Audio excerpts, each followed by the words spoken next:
Yeah, there we go. So in Manitoba, and this again, you can nerd out on this, and I actually encourage you to the Manitoba Provincial Strategy we have had since 2002. How it started was really the survivors in Winnipeg got together and they became social workers and masters in social work, and they started doing research projects on the exploitation and the reality of what was happening, and they kept pushing forward, and we ended up with a provincial minister at the time that was horrified and was motivated to take action. And we were lucky. I think part of the reason why Trustees Trust, not only because of the survivor voice and the community involvement, but we had a political leader who really believed and wanted to do his part in being part of the solution. And so Trustees Trust was born in 2002. Today, it didn't start $11 million. It grew kind of $2 million kind of every year kind of thing. Excuse me. And now it's up to $11 million annually. So $11 million annually is what we put into legislation and law enforcement, and there's not much there. Continuum of service, that's where most of it goes. Right from prevention, intervention, to helping women rebuild their lives, and I'll give you some examples of those. Breaking the silence in training. In fact, we have a Sexual Exploitation Awareness Week, always the second or third week in March. And child, youth, family, and community empowerment, because the solutions are at the local level. They're in the work that you do makes a big difference, and I'll be going through each of these. But I wanted just to do some math and say, okay, so Ontario, you just started. So if we look at $11 million, actually we have 1.3 million people in Manitoba. So, and that is $11 million annually. So if you just did the math on per person, that's like $8 per person. So based on Ontario, now that you have a strategy, so you're the second province in Canada that has a strategy, so that's good. You're moving in the right direction. You have 14 million people here. So with your 72 million over 4 years, that's 18 million a year, you're at $1.29 per person.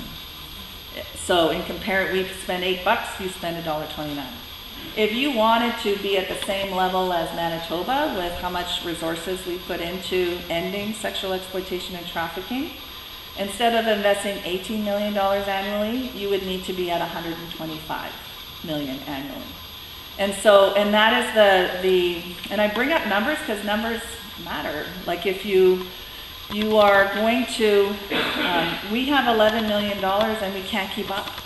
Like we can't keep up even with $11 million, and so it is such a challenge to change the culture of how people are viewing young girls as, if they want to sell their bodies, go ahead. If they, we've normalized so many things that it has created harm, particularly for vulnerable women and girls.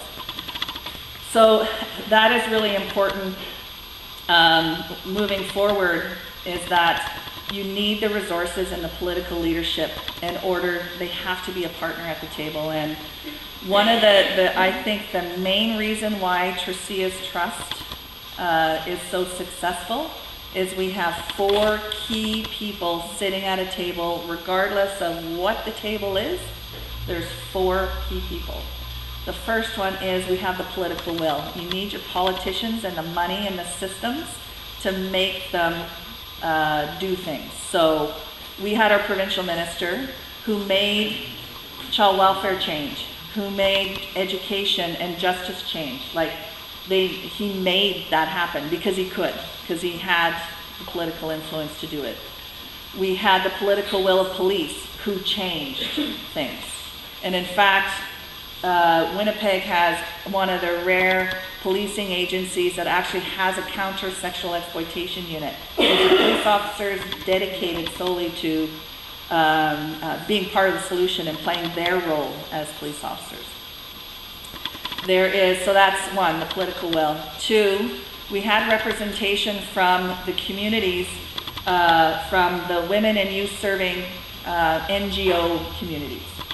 So you had women's shelters, you had youth serving organizations, you had like Mamoe, the Trust Center was there at the table. So they're at the table because that's the safety net. They're the ones that they're at the grassroots level working with women and girls, and so they must be there.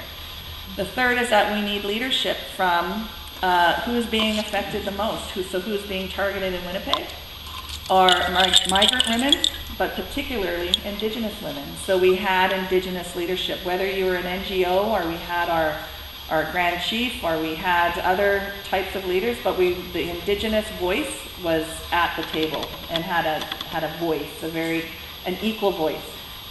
The fourth, and probably the most important, is survivors. The survivor voice is at the table. So in Manitoba, we have a provincial task force, we have coalitions, there are regional teams, there are special task force, and all of those have those 4 partners. If one is missing, we don't do it. Like if a survivor voice is not there, we don't do it. Because you need all 4 of those sectors represented. And so I encourage you as you're doing your work, that we found that was the most beneficial in order to move forward. And sometimes we had to work at getting the political voice there, but we were successful, and we were lucky there wasn't, and we were also lucky that the same minister was the same minister pretty much for 16 years, because we didn't have a change in government, and so that's another reason. So those are maybe rare for situations, but that was our reality.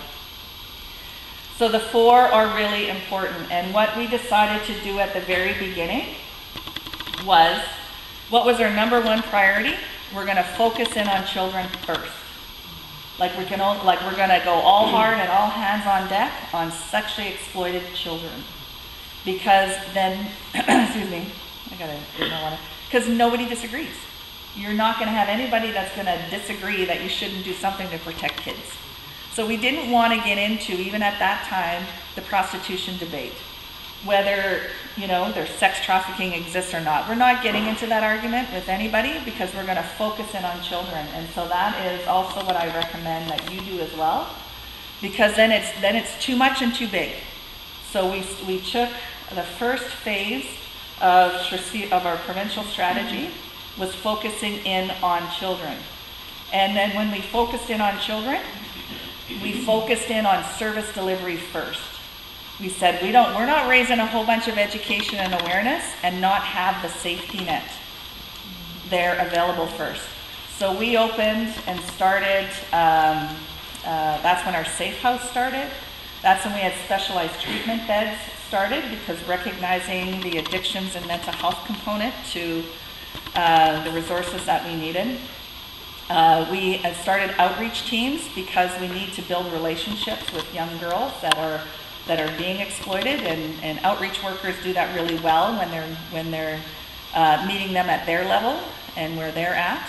And so we did all of that in phase 1, where we had the focus in on children, or on youth, children and youth, and we focused in on building the safety net. So that was phase 1. That took us a couple years to get all of that going. Then phase 2, that's when we went hard on public education and awareness. So we have the Stop Sex with Kids campaign. We created a whole bunch of resources for educating parents, educating teachers, educating youth serving organizations, and we have this whole big campaign at the community level that's available online. We make it as convenient as possible. It's on bus